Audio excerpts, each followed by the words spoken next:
नमस्कार। खबरों के इस बुलेटिन च तुहाडा स्वागत है। मैं हाँ स्वरणजीत सिंह। पहला पेश ने चोण खबर। प्रधानमंत्री नरेंद्र मोदी और बरतानवी हमौदा बोरिस जॉनसन वालों दवल्ली रणनीतिक भाईवाली की समीक्षा। प्रधानमंत्री ने कहा कि सहयोग के खेत्र में दोवें देशों वालों भविष्य लई नवे टीचे तय किए गए हैं।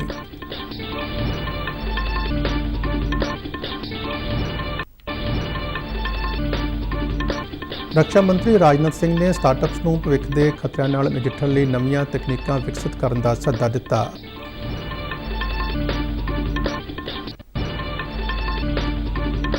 आज़ादी का अमृत महोत्सव तहत राष्ट्रव्यापी ब्लाक पद्धरी सेहत मेलों में हुण तक 4,82,000 तो वध लोग शामिल होए। पंजाब विच वख-वख थाईं सेहत मेलों का आयोजन।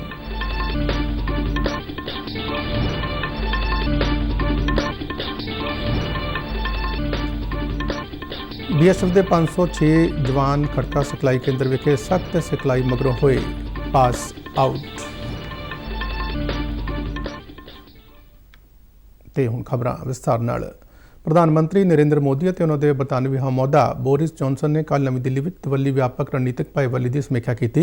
मीटिंग मगरों सांझी प्रैस कॉन्फ्रेंस दौरान प्रधानमंत्री मोदी ने कहा कि दवल्ले संबंधों के खेत्र में रोड मैप की प्रगति की समीक्षा की गई और भविष्य लई नवे टीचे निर्धारित किए गए। उन्होंने दस्सिया कि भारत में किए जा रहे व्यापक सुधारां, बुनियादी ढांचे के आधुनिकीकरण की योजना और कौमी इंफ्रास्ट्रक्चर पाइपलाइन बारे विचार वटांदरा किया। प्रधानमंत्री ने बरतानवी कंपनियों वालों भारत में वध रही सरमायाकारी का स्वागत किया। उन्होंने दस्सिया कि मीटिंग दौरान भारत और बरतानिया जलवायु और ऊर्जा भाईवाली के खेत्र में संबंधों को मजबूत करने से भी सहमत हुए हैं।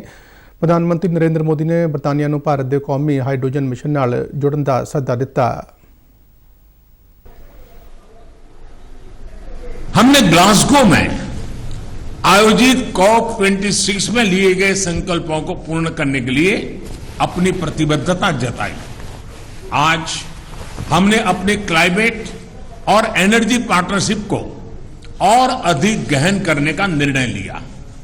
हम यूके को भारत के नेशनल हाइड्रोजन मिशन में शामिल होने के लिए आमंत्रित करते हैं और हमारे बीच स्ट्रेटेजिक टेक डायलॉग की स्थापना का मैं हृदय से स्वागत करता हूं। फ्रेंड्स, आज हमारे बीच ग्लोबल इनोवेशन पार्टनरशिप के इंप्लीमेंटेशन अरेंजमेंट्स का समापन एक बहुत महत्वपूर्ण पहल साबित होगी। यह अन्य देशों के साथ हमारी विकास साझेदारी को और मजबूती प्रदान करेगा। प्रधानमंत्री नरेंद्र मोदी ने कहा कि आलमी नवीनता भाईवाली के अमल की प्रक्रिया मुकम्मल होने नाल होरनां देशों नाल भी विकास संबंधों को मजबूती मिलेगी। प्रधानमंत्री ने हिंद प्रशांत खेत्र को मुक्त, खुला और निजमत करने की लोड़ पर जोर दिता। उन्होंने हिंद प्रशांत महासागर पहल नाल जुड़न के बरतानिया के फैसले का स्वागत किया। इस तो इलावा दोवां नेतावां ने यूक्रेन में मौजूदा स्थिति बारे भी विचार वटांदरा किया। प्रधानमंत्री मोदी ने यूक्रेन में गोलीबंदी और मुद्दों के हल लई गलबात लई रणनीतिक माध्यमां की वरतों करने पर जोर दिता। दोवां नेतावां ने खेतरी और आलमी मुद्दों पर भी विचार वटांदरा किया। दोहां नेतावां विचाले मुलाकात मगरों विदेश सकत्तर हर्षवर्धन श्रिंगला ने कहा कि बरतानवी प्रधानमंत्री की फेरी भारत नाल रखिया और सुरक्षा भाईवाली के खेत्र पर केंद्रित रही। उन्होंने कहा कि दोहां नेतावां वालों रखिया के खेत्र में मिल के काम करन, सह विकास और सह निर्माण के विस्तार नाल गलबात की गई। विदेश सकत्तर ने दस्सिया कि प्रधानमंत्री मोदी वालों बरतानवी कंपनियों को भारत के रखिया उद्योग में निवेश लई किए गए सुधारां का लाभ लैण का सੱਦਾ दिता गया। प्रधानमंत्री नरेंद्र मोदी भलके आकाशवाणी तो प्रसारित होने वाले मन की बात प्रोग्राम तहत नागरिकों नाल अपने विचार साझे करनगे। महीनावार मन की बात प्रोग्राम की 88वीं कड़ी होगी। प्रोग्राम का आकाशवाणी और दूरदर्शन के समूचे नैटवर्क से प्रसारण किया जाएगा। इस अलावा आकाशवाणी समाचार की वैबसाइट और न्यूज़ ऑन मोबाइल ऐप से भी मन की बात का प्रसारण होगा। आकाशवाणी, दूरदर्शन समाचार, प्रधानमंत्री दफ्तर और सूचना और प्रसारण मंत्रालय के यूट्यूब चैनलों से भी इसका प्रसारण किया जाएगा। मन की बात के हिंदी में प्रसारण तो तुरंत बाद पंजाबी सने होरनां खेतरी भाषाओं में रूपांतर प्रसारित होगा। रक्षा मंत्री राजनाथ सिंह ने स्टार्टअप्स और नवाचारियों को भविष्य के खतरे नाल नजिठण लई विशेष तकनीकां विकसित करने का सੱਦਾ दिता है। नवी दिल्ली में डेफकनेट सम्मेलन को संबोधन करदਿਆਂ राजनाथ सिंह ने कहा कि निजी खेत्र स्टार्टअप्स, नवाचार और छोटे उद्यम आत्मनिर्भर भारत के मजबूत थंभ ने। उन्होंने कहा कि मौजूदा समय उभर रही चुनौतियों अनुसार नवीं तकनीकां विकसित करने की बेहद लोड़ है। राजनाथ सिंह ने कहा कि सारे एकजुट होकर रक्षा खेत्र का मजबूत आधार तैयार कर सकते हैं और आत्मनिर्भर भारत के टीचे को हासिल करने लिए अगे बढ़िया जा सकता है। उन्होंने कहा कि ਡੈਫ ਕਨੈਕਟ ਦਾ ਦੂਜਾ ਸੰਮੇਲਨ ਭਾਰਤੀ ਰੱਖਿਆ ਸਟਾਰਟਅਪ ਦੀ ਪ੍ਰਗਤੀ ਦਾ ਇੱਕ ਉਤਸਵ ਹੈ। ਉਹਨਾਂ ਕਿਹਾ ਕਿ ਮੰਤਰਾਲੇ ਦੀ ਪਹਿਲ ਸਦਕਾ ਇਨੋਵੇਸ਼ਨ ਅਤੇ ਡਿਫੈਂਸ ਐਕਸੀਲੈਂਸ ਨਾਲ ਕਈ ਸਵਦੇਸ਼ੀ ਤਕਨੀਕਾਂ ਤੇ ਪ੍ਰਕਿਰਿਆਵਾਂ ਵਿਕਸਿਤ ਕੀਤੀਆਂ ਗਈਆਂ ਨੇ। ਰੱਖਿਆ ਮੰਤਰੀ ਨੇ ਦੱਸਿਆ ਕਿ ਰੱਖਿਆ ਖਰੀਦ ਪ੍ਰੀਸ਼ਦ ਨੇ ਸਟਾਰਟਅਪ ਤੋਂ 380 ਕਰੋੜ ਰੁਪਏ ਦੀਆਂ 14 ਵਸਤਾਂ ਦੀ ਖਰੀਦ ਨੂੰ ਮਨਜ਼ੂਰੀ ਵੀ ਦਿੱਤੀ ਹੈ। ਇਸ ਦੌਰਾਨ ਰਾਜਨਾਥ ਸਿੰਘ ਨੇ defence India startups challenge DISC 6 भी लॉन्च किया। ऐसे भी रक्षा शांति और स्थायित्व के लिए हर तरफ से सशक्त होना आज के समय की अनिवार्य या जरूरत बन गई। हमारी सशक्तिकरण के लिए अनेक क्षेत्रों में विकास भी हमको करने की जरूरत है, जिनमें डिसरप्टिव टेक्नोलॉजी का क्षेत्र मैं समझता हूं एक बहुत ही महत्वपूर्ण क्षेत्र है। सूचना ਤੇ ਪ੍ਰਸਾਰਣ ਮੰਤਰੀ ਅਨੁਰਾਗ ਠਾਕੁਰ ਨੇ ਕਿਹਾ ਕਿ ਆਯੁਸ਼ ਖੇਤਰ ਦੀ ਪ੍ਰਗਤੀ ਸ਼ਾਨਦਾਰ ਰਹੀ ਅਤੇ ਭਾਰਤ ਇਸ ਦਾ ਵੱਧ ਤੋਂ ਵੱਧ ਲਾਭ ਲੈ ਸਕਦਾ ਹੈ। ਗੁਜਰਾਤ ਦੇ ਗਾਂਧੀ ਨਗਰ ਵਿਖੇ ਆਲਮੀ ਨਿਵੇਸ਼ ਅਤੇ ਨਵਾਚਾਰ ਸੰਮੇਲਨ 2022 ਦੇ ਆਖਰੀ ਦਿਨ ਸਮਾਗਮ ਨੂੰ ਸੰਬੋਧਨ ਕਰਦਿਆਂ ਉਹਨਾਂ ਕਿਹਾ ਕਿ ਸਾਡੇ ਕੋਲ ਆਯੁਸ਼ ਖੇਤਰ ਦੇ ਜ਼ਿਆਦਾ ਤੋਂ ਜ਼ਿਆਦਾ ਯੂਨੀਕੌਰਨ ਸਟਾਰਟਅਪ ਹੋਣੇ ਚਾਹੀਦੇ ਨੇ। ਅਨੁਰਾਗ ਠਾਕੁਰ ਨੇ ਕਿਹਾ ਕਿ ਸਾਨੂੰ ਦਸਤਾਵੇਜ਼ਾਂ ਦੇ ਨਾਲ ਆਯੁਸ਼ ਵਿੱਚ ਖੋਜ ਤੇ ਵੀ ਧਿਆਨ ਕੇਂਦਰਿਤ ਕਰਨਾ ਚਾਹੀਦਾ ਹੈ। ਉਹਨਾਂ ਕਿਹਾ ਕਿ ਆਯੁਸ਼ ਚਿੰਨ੍ਹ ਅਤੇ ਆਯੁਸ਼ ਉਤਪਾਦਾਂ ਦੀ ਮਾਰਕੀਟਿੰਗ ਨਾਲ ਇਸ ਖੇਤਰ ਦੇ ਵਿਕਾਸ ਵਿੱਚ ਮਦਦ ਮਿਲ ਸਕਦੀ ਹੈ। ਕੇਂਦਰੀ ਮੰਤਰੀ ਨੇ ਕਿਹਾ ਕਿ ਸਾਨੂੰ ਪਹਿਲਾਂ ਤੇ ਇੱਕ ਵਿਸ਼ਵ ਸਿਹਤ ਸੰਗਠਨ ਆਲਮੀ ਪਰੰਪਰਾਗਤ ਔਸ਼ਧੀ ਕੇਂਦਰ ਮਿਲਿਆ ਹੈ। ਉਹਨਾਂ ਕਿਹਾ ਕਿ ਪ੍ਰਧਾਨ ਮੰਤਰੀ ਨਰਿੰਦਰ ਮੋਦੀ ਦੇ ਯਤਨਾਂ ਸਦਕਾ ਹੀ ਇਸ ਕੇਂਦਰ ਦੀ ਸਥਾਪਤੀ ਸੰਭਵ ਹੋਈ ਹੈ ਅਤੇ ਹੁਣ ਸਾਡਾ ਫਰਜ਼ ਹੈ ਕਿ ਅਸੀਂ ਵਿਸ਼ਵ ਨੂੰ ਆਯੁਸ਼ ਉਤਪਾਦ ਉਪਲਬਧ ਕਰਵਾਈਏ। के क्षेत्र में इन्वेस्टमेंट की बात हो, इनोवेशन की, इसकी संभावनाएं असीमित है और मैं इसलिए कह रहा हूं, बड़े जिम्मेदारी के साथ इस बात को कह रहा हूं कि 2014 में जो $8 बिलियन का $3 बिलियन का आप व्यापार करते थे, वो 6 गुना से ज्यादा बढ़कर आज $18 बिलियन पहुंच गया है। यानी कि 22,000 करोड़ से बढ़कर 1,35,000 करोड़ हो गया है। ये अपने आप में दिखाता है कि आयुष के माध्यम से या इस क्षेत्र में अपार संभावनाएं हैं और मुझे पूर्ण विश्वास है हम इस क्षेत्र में और बड़ा काम करने वाले हैं। आज़ादी का अमृत महोत्सव तहत आयुष्मान भारत सेहत ਅਤੇ ਵੈਲਨੈਸ ਕੇਂਦਰਾਂ ਦੀ ਚੌਥੀ ਵਰ੍ਹੇਗੰਢ ਨੂੰ ਸਮਰਪਿਤ ਰਾਸ਼ਟਰਵਿਆਪੀ ਬਲਾਕ ਪੱਧਰੀ ਸਿਹਤ ਮੇਲੇ ਵਿੱਚ ਹੁਣ ਤੱਕ 4,82,000 ਤੋਂ ਵੱਧ ਲੋਕ ਸ਼ਿਰਕਤ ਕਰ ਚੁੱਕੇ ਨੇ। ਸਿਹਤ ਅਤੇ ਪਰਿਵਾਰ ਭਲਾਈ ਮੰਤਰਾਲੇ ਵੱਲੋਂ ਜਾਰੀ ਬਿਆਨ ਮੁਤਾਬਕ ਸੂਬਿਆਂ ਅਤੇ ਕੇਂਦਰ ਸ਼ਾਸਿਤ ਪ੍ਰਦੇਸ਼ਾਂ ਦੇ ਸਹਿਯੋਗ ਨਾਲ ਕਰਵਾਏ ਜਾ ਰਹੇ ਇਹਨਾਂ ਮੇਲਿਆਂ ਦੌਰਾਨ ਕੱਲ 587 ਬਲਾਕਾਂ ਵਿੱਚ ਸਿਹਤ ਮੇਲੇ ਲਗਾਏ ਗਏ। ਇਹਨਾਂ ਮੇਲਿਆਂ ਦੌਰਾਨ 66,000 ਤੋਂ ਵੱਧ ਆਯੁਸ਼ਮਾਨ ਭਾਰਤ ਹੈਲਥ ਅਕਾਊਂਟ ਸ਼ਨਾਖਤੀ ਕਾਰਡ ਬਣਾਏ ਗਏ ਅਤੇ 18,000 ਪ੍ਰਧਾਨ ਮੰਤਰੀ ਜਨ ਆਰੋਗਿਆ ਗੋਲਡਨ ਕਾਰਡ ਜਾਰੀ ਕੀਤੇ ਗਏ।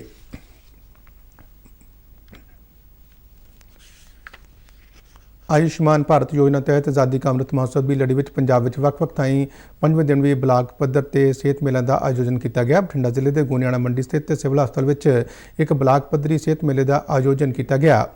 ਹਸਪਤਾਲ ਦੇ ਸੀਨੀਅਰ ਮੈਡੀਕਲ ਅਫਸਰ ਅਨਿਲ ਗੋਇਲ ਨੇ ਦੱਸਿਆ ਕਿ ਹੈਲਥ ਮੇਲੇ ਵਿੱਚ ਵੱਖ-ਵੱਖ ਰੋਗਾਂ ਦੇ ਮਾਹਰ ਡਾਕਟਰਾਂ ਦੀਆਂ ਟੀਮਾਂ ਨੇ ਵੱਡੀ ਗਿਣਤੀ ਵਿੱਚ ਪੁੱਜੇ ਲੋਕਾਂ ਦਾ ਮੁਫਤ ਇਲਾਜ ਕੀਤਾ। ਉਹਨਾਂ ਕਿਹਾ ਕਿ ਕਰੀਬ 100 ਵਿਅਕਤੀਆਂ ਨੂੰ ਐਨਕਾਂ, 15 ਔਰਤਾਂ ਨੂੰ ਦੰਦਾਂ ਦੇ ਪੀੜ, ਵੀਲਚੇਅਰ, ਤੁਰਨ ਲਈ ਖੁੰਡੀਆਂ ਤੇ 25 ਔਰਤਾਂ ਨੂੰ ਸਿਹਤਮੰਦ ਖੁਰਾਕ ਸੰਬੰਧੀ ਥੈਲੀਆਂ ਮੁਫਤ ਵੰਡੀਆਂ ਗਈਆਂ। ਇਸ ਦੌਰਾਨ ਮਰੀਜ਼ਾਂ ਦੇ ਐਕਸਰੇ ਤੇ ECG ਵੀ ਕੀਤੇ ਗਏ ਤੇ ਦਵਾਈਆਂ ਮੁਫਤ ਦਿੱਤੀਆਂ ਗਈਆਂ। ਵੱਖ-ਵੱਖ ਮਹਿਕਮਿਆਂ ਨੇ ਕੈਂਪ ਲਗਾ ਕੇ ਆਪਣੀਆਂ ਸਕੀਮਾਂ ਬਾਰੇ ਲੋਕਾਂ ਨੂੰ ਜਾਗਰੂਕ ਕੀਤਾ। ਇਸ ਤੋਂ ਇਲਾਵਾ ਅੰਗਹੀਣਾਂ ਦੇ ਕਾਰਡ ਬਣਾਏ ਗਏ ਤੇ ਬਜ਼ੁਰਗਾਂ ਦੇ ਪੈਨਸ਼ਨ ਕਾਰਡ ਭਰਵਾਏ ਗਏ। ਇਸ ਦੌਰਾਨ ਆਜ਼ਾਦੀ ਕਾ ਅੰਮ੍ਰਿਤ ਮਹੋਤਸਵ ਸਮਾਗਮ ਦੀ ਲੜੀ ਵਿੱਚ ਸ਼੍ਰੀ ਮੁਕਤਸਰ ਸਾਹਿਬ ਜ਼ਿਲ੍ਹੇ ਦੇ ਲੰਬੀ ਵਿਖੇ ਸਰਕਾਰੀ ਹਸਪਤਾਲ ਵਿੱਚ ਸਿਹਤ ਮਹਿਕਮੇ ਵੱਲੋਂ ਬਲਾਕ ਪੱਧਰੀ ਸਿਹਤ ਮੇਲਾ ਲਗਾਇਆ ਗਿਆ। ਲੰਬੀ ਤੋਂ ਵਿਧਾਨਕਾਰ ਗੁਰਮੀਤ ਸਿੰਘ ਖੁੱਡੀਆਂ ਨੇ ਮੇਲੇ ਦੀ ਪ੍ਰਧਾਨਗੀ ਕੀਤੀ। Civil surgeon doctor Ranju Singla ਨੇ ਦੱਸਿਆ ਕਿ ਸਿਹਤ ਮੇਲੇ ਵਿੱਚ ਵੱਖ-ਵੱਖ ਰੋਗਾਂ ਦੇ ਮਾਹਰ ਡਾਕਟਰ ਨੇ ਲੋਕਾਂ ਦੀ ਸਿਹਤ ਦੀ ਜਾਂਚ ਮੁਫਤ ਕੀਤੀ ਅਤੇ ਜ਼ਰੂਰਤਮੰਦਾਂ ਦੇ ਟੈਸਟ ਤੇ ਐਕਸਰੇ ਕਰਨ ਮਗਰੋਂ ਦਵਾਈਆਂ ਵੀ ਮੁਫਤ ਦਿੱਤੀਆਂ ਗਈਆਂ। ਜ਼ਰੂਰਤਮੰਦ ਲਾਭਪਾਤਰੀਆਂ ਦੇ ਆਯੁਸ਼ਮਾਨ ਭਾਰਤ ਸਰਬੱਤ ਸਿਹਤ ਬੀਮਾ ਯੋਜਨਾ ਦੇ ਕਾਰਡ ਬਣਾਏ ਗਏ ਅਤੇ ਇੱਕ ਖੂਨਦਾਨ ਕੈਂਪ ਲਗਾਇਆ ਗਿਆ ਜਿਸ ਵਿੱਚ ਵੱਡੀ ਗਿਣਤੀ ਵਿੱਚ ਲੋਕਾਂ ਨੇ ਖੂਨਦਾਨ ਕੀਤਾ। ਮੇਲੇ ਵਿੱਚ ਪੋਸ਼ਣ ਅਭਿਆਨ, ਫਿਟ ਇੰਡੀਆ ਤੇ 108 ਐਂਬੂਲੈਂਸ ਸੇਵਾ ਦੇ ਸਟਾਲ ਵੀ ਲਗਾਏ ਗਏ ਅਤੇ ਲੋਕਾਂ ਨੂੰ ਸਿਹਤ ਸਹੂਲਤਾਂ ਸੰਬੰਧੀ ਜਾਣਕਾਰੀ ਦਿੱਤੀ ਗਈ। ਦੂਜੇ ਪਾਸੇ ਮਾਨਸਾ ਜ਼ਿਲ੍ਹੇ ਦੇ ਬੁਢਲਾਡਾ ਵਿਖੇ ਬਲਾਕ ਪੱਧਰੀ ਸਿਹਤ ਮੇਲਾ ਆਜ਼ਾਦੀ ਕਾ ਅੰਮ੍ਰਿਤ ਮਹੋਤਸਵ ਦੀ ਲੜੀ ਤਹਿਤ ਸਬ ਡਿਵੀਜ਼ਨ ਹਸਪਤਾਲ ਵਿੱਚ ਲਗਾਇਆ ਗਿਆ। Civil surgeon doctor Harjinder Singh ਨੇ ਇਸ ਮੇਲੇ ਦਾ ਉਦਘਾਟਨ ਕੀਤਾ। ਇਸ ਮੇਲੇ ਵਿੱਚ ਤਕਰੀਬਨ 1000 ਮਰੀਜ਼ਾਂ ਨੇ ਆਪਣੀ ਰਜਿਸਟ੍ਰੇਸ਼ਨ ਕਰਵਾਈ ਅਤੇ ਵੱਖ-ਵੱਖ ਰੋਗਾਂ ਦੇ ਮਾਹਰ ਡਾਕਟਰਾਂ ਨੇ ਇਹਨਾਂ ਮਰੀਜ਼ਾਂ ਦੀ ਜਾਂਚ ਕੀਤੀ। ਮਰੀਜ਼ਾਂ ਨੂੰ ਦਵਾਈਆਂ ਮੁਫਤ ਦਿੱਤੀਆਂ ਗਈਆਂ। ਸੀਨੀਅਰ ਮੈਡੀਕਲ ਅਫਸਰ ਡਾਕਟਰ ਗੁਰਚੇਤਨ ਪ੍ਰਕਾਸ਼ ਨੇ ਕਿਹਾ ਕਿ ਇਹ ਮੇਲਾ ਸਿਰਫ ਅੱਜ ਦਾ ਨਹੀਂ ਬਲਕਿ ਜਿਹੜਾ ਵਿਅਕਤੀ ਇਲਾਜ ਕਰਾਉਣ ਆਇਆ ਹੈ ਉਸ ਦਾ ਪੂਰਾ ਇਲਾਜ ਕੀਤਾ ਜਾਵੇਗਾ। ਉਹਨਾਂ ਕਿਹਾ ਕਿ ਸਰਕਾਰ ਲੋਕਾਂ ਨੂੰ ਬਿਹਤਰ ਸਹੂਲਤਾਂ ਦੇਣ ਲਈ ਵਚਨਬੱਧ ਹੈ। ਕਪੂਰਥਲਾ ਜਲ ਜੀਵਨ ਮਿਸ਼ਨ ਤਹਿਤ 100% ਘਰਾਂ ਨੂੰ ਪੀਣ ਵਾਲਾ ਸਾਫ਼ ਪਾਣੀ ਦੇਣ ਦਾ ਕਨੈਕਸ਼ਨ ਦੇਣ ਵਾਲਾ ਜ਼ਿਲ੍ਹਾ ਬਣ ਗਿਆ ਹੈ। ਜ਼ਿਲ੍ਹੇ ਦੇ ਡਿਪਟੀ ਕਮਿਸ਼ਨਰ ਵਿਸ਼ੇਸ਼ ਸਾਰੰਗਲ ਨੇ ਦੱਸਿਆ ਕਿ ਪੇਂਡੂ ਖੇਤਰਾਂ ਵਿੱਚ ਲਗਭਗ 1,11,000 ਘਰਾਂ ਨੂੰ ਪਾਣੀ ਦੇ ਕਨੈਕਸ਼ਨ ਦਿੱਤੇ ਗਏ ਨੇ। ਉਨ੍ਹਾਂ ਕਿਹਾ ਕਿ ਜਲ ਜੀਵਨ ਮਿਸ਼ਨ ਤਹਿਤ ਸਾਲ 2024 ਤੱਕ ਹਰ ਘਰ ਨੂੰ ਪੀਣ ਵਾਲਾ ਸਾਫ਼ ਪਾਣੀ ਮੁਹੱਈਆ ਕਰਵਾਉਣ ਦਾ ਟੀਚਾ ਨਿਰਧਾਰਿਤ ਕੀਤਾ ਗਿਆ ਸੀ, ਜਿਸ ਨੂੰ ਕਪੂਰਥਲਾ ਜ਼ਿਲ੍ਹੇ ਨੇ ਹਾਸਲ ਕਰ ਲਿਆ ਹੈ। ਜਲ ਜੀਵਨ ਮਿਸ਼ਨ ਤਹਿਤ ਪਾਣੀ ਦੀ ਗੁਣਵੱਤਾ ਤੇ ਤਕਨੀਕੀ ਸਹਾਇਤਾ ਨਾਲ ਨਿਗਰਾਨੀ ਰੱਖੀ ਜਾਂਦੀ ਹੈ।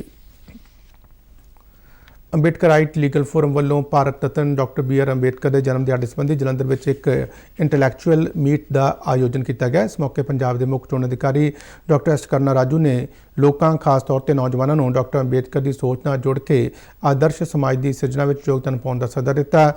ਉਨ੍ਹਾਂ ਕਿਹਾ ਕਿ ਬਾਬਾ ਸਾਹਿਬ ਨੇ ਸੰਵਿਧਾਨ ਦੀ ਰਚਨਾ ਕਰਕੇ ਦੇਸ਼ ਦੀ ਨੀਂਹ ਮਜ਼ਬੂਤ ਕਰਨ ਵਿੱਚ ਮਹੱਤਵਪੂਰਨ ਯੋਗਦਾਨ ਪਾਇਆ, ਜਿਸ ਨਾਲ ਸਮਾਜ ਦੇ ਕਮਜ਼ੋਰ, ਪਛੜੇ ਤੇ ਦੱਬੇ ਕੁਚਲੇ ਲੋਕਾਂ ਨੂੰ ਅੱਗੇ ਵਧਣ ਦਾ ਮੌਕਾ ਮਿਲਿਆ। ਡਾਕਟਰ ਰਾਜੂ ਨੇ ਕਿਹਾ ਕਿ ਜੋ ਕਿ ਭਾਰਤ ਦੇ ਨਿਰਮਾਣ ਦੇ ਵਿੱਚ ਡਾਕਟਰ ਅੰਬੇਡਕਰ ਦੇ ਯੋਗਦਾਨ ਨੂੰ ਕਦੇ ਭੁਲਾਇਆ ਨਹੀਂ ਜਾ ਸਕਦਾ। ਫੋਰਮ ਦੇ ਪ੍ਰਧਾਨ ਐਡਵੋਕੇਟ ਪ੍ਰਿਤਪਾਲ ਸਿੰਘ ਸਮੇਤ ਕਈ ਹੋਰ ਪਤਵੰਤੇ ਇਸ ਮੌਕੇ ਹਾਜ਼ਰ ਸਨ। ਹੁਸ਼ਿਆਰਪੁਰ ਲਾਗੇ ਖੜਕਾਂ ਸਥਿਤ ਸੀਮਾ ਸੁਰੱਖਿਆ ਬਲ ਦੇ ਸਿਖਲਾਈ ਕੇਂਦਰ ਵਿੱਚ ਨਵੇਂ ਜਵਾਨਾਂ ਦਾ ਪਾਸਿੰਗ ਆਊਟ ਪਰੇਡ ਅਤੇ ਸਹੁੰ ਚੁੱਕ ਸਮਾਗਮ ਆਯੋਜਿਤ ਕੀਤਾ ਗਿਆ। ਇਸ ਸਮਾਗਮ ਦੌਰਾਨ 506 ਜਵਾਨ ਪਾਸ ਆਊਟ ਹੋਏ। ਸੀਮਾ ਸੁਰੱਖਿਆ ਬਲ ਵਿਸ਼ੇਸ਼ ਡਾਇਰੈਕਟਰ ਜਨਰਲ ਹੈੱਡਕੁਆਰਟਰ ਪੱਛਮੀ ਕਮਾਨ ਚੰਡੀਗੜ੍ਹ ਵਿੱਚ ਵਧੀਕ ਡਾਇਰੈਕਟਰ ਜਨਰਲ PV ਰਾਮਾ ਸ਼ਾਸਤਰੀ ਨੇ ਪਰੇਡ ਦਾ ਨਿਰੀਖਣ ਕੀਤਾ ਤੇ ਸਲਾਮੀ ਲਈ। ਉਨ੍ਹਾਂ ਵੱਖ-ਵੱਖ ਇੰਡੋਰ ਅਤੇ ਆਊਟਡੋਰ ਵਿਸ਼ਿਆਂ ਵਿੱਚ ਸ਼ਾਨਦਾਰ ਪ੍ਰਦਰਸ਼ਨ ਕਰਨ ਵਾਲੇ ਨਵੇਂ ਜਵਾਨਾਂ ਨੂੰ ਮੈਡਲ ਦੇ ਕੇ ਸਨਮਾਨਿਤ ਕੀਤਾ। ਇਸ ਮੌਕੇ PV ਰਾਮਾ ਸ਼ਾਸਤਰੀ ਨੇ ਪਰੇਡ ਦੌਰਾਨ ਜਵਾਨਾਂ ਦੇ ਭਰੋਸੇ, ਕੌਸ਼ਲ ਅਤੇ ਤਾਲਮੇਲ ਦੇ ਸ਼ਾਨਦਾਰ ਪ੍ਰਦਰਸ਼ਨ ਦੀ ਸ਼ਲਾਘਾ ਕੀਤੀ। ਪਰੇਡ ਮਗਰੋਂ ਰੰਗਾਰੰਗ ਸੱਭਿਆਚਾਰਕ ਪ੍ਰੋਗਰਾਮ ਵੀ ਪੇਸ਼ ਕੀਤਾ ਗਿਆ, ਜਿਸ ਵਿੱਚ ਵੱਖ-ਵੱਖ ਸੂਬਿਆਂ ਦੇ ਜਵਾਨਾਂ ਨੇ ਆਪਣੇ ਲੋਕ ਨਾਚਾਂ ਦਾ ਸ਼ਾਨਦਾਰ ਪ੍ਰਦਰਸ਼ਨ ਕੀਤਾ।